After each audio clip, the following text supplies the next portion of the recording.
We swept the free parlay last week with our Locky two-step hitting with Daniel Marcos and Josh Hockett both getting finishes. Hockett obviously very quickly, and then Marcos getting that second round sub.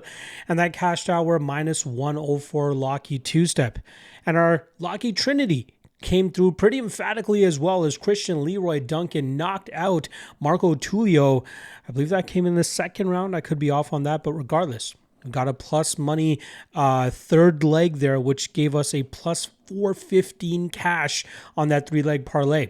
We're going to try to replicate that result this weekend with another juicy parlay. And this one's quite juicy because there are a few underdogs I feel pretty good about this week. So I've decided to insert them into this free parlay.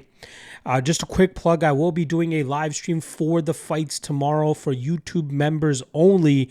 So make sure you guys hit that join button below if you're interested in that. And then I'll be streaming from the first prelim all the way to the main event. Hope to see some of you guys there. All right, let's get right into this Locky two-step, Locky Trinity. First step up in the Locky two-step is going to be Beneil Dariush as he goes up against Benoit Saint-Denis.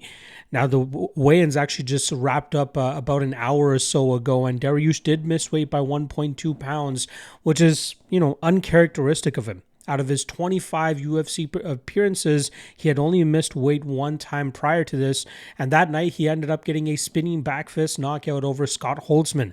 Obviously, Saint-Denis is much better than Holtzman, but I still believe stylistically speaking, this is a great fight for Dariush to get the dub. I think he'll out-scramble Benoit Saint-Denis. I think he'll showcase a better gas tank. He's a better striker as well. And as long as his durability holds up, I think he'll be able to get the finish here over Saint-Denis in the second or third round. But more importantly, just cashing straight up for us will help us cash this first step in the Locky two-step. The second step in the Locky two-step is going to be Gregory Rodriguez, who goes up against Roman Kopylov. Kopylov got completely muzzled by Paulo Costa last time, and Rodriguez can bring that same sense of aggressiveness and pressure that I think Kopylov will break under, and I think that will eventually lead to a second-round finish for Rodriguez.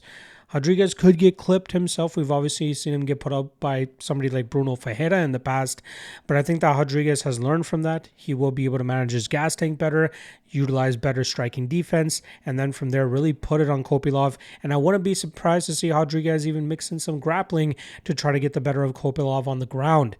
But regardless, I expect Rodriguez to get the win with relative ease here and help us cash this Locky two-step, which I was able to lock in earlier this week at plus 339. But with action on both guys coming in, it now brings that number down to plus 293. Again, I dropped this Locky two-step and Locky Trinity for the Patreon members earlier on in the week. So more often than not, they're able to lock in better numbers than when I drop it on Friday for the public. All right. Let's get to the Locky Trinity now. Another underdog here as we have Chepe Mariscal going up against Pat Sabatini. Mariscal already holds a win over Sabatini from about 7.5 years ago, and both guys have obviously improved since then. But I think it's Mariscal who's made the better overall MMA improvements. I think he can out-scramble Sabatini or at least stay safe enough in those positions.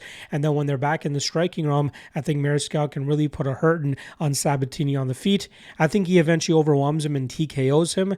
But even if this primarily takes place in the grappling realm, I still feel pretty good about Mariscal's scrambling ability and willingness to not settle for bad positions. This guy's so good in terms of staying out of bad spots. So I think he'll do a good enough job and eventually get a late TKO here over Sabatini. But more importantly, cash for us as our final step in the Locky Trinity. Earlier this week, I locked in this three-leg parlay at plus 843. Absolutely wild number there considering the amount of confidence I have in some of these spots. And again, they are underdogs for a reason. So it's not a foregone conclusion that they're going to get the win, but I feel pretty good enough to put these guys all together in this free parlay. And again, earlier this week, I was able to get plus 843. Now the number's sitting at plus 725 after obvious action on all three of these fighters has pushed that number a little bit down. All right. Plenty of content coming out today for you guys. I got obviously this dropping. I will have a Cage Warriors Legacy Warriors podcast dropping in a few hours. I'll have my Malcolm Wellmaker versus Ethan Ewing late notice breakdown dropping. And then to cap it all off, we'll be doing the UFC prop drop. So make sure you guys tune in for all that good stuff. Hit that subscribe if you haven't already. And if if it happens, hopefully I'll see you guys tomorrow for the members only live stream as well. It will happen. I just mean if you make it happen in terms of joining along and watching the fights with your boy. We're going to get drunk. We're going to get twisted. We're going to enjoy the fights and hopefully cash some tickets along the way. All right. I'll see you guys later today for more UFC 322 content. See you guys then. Peace.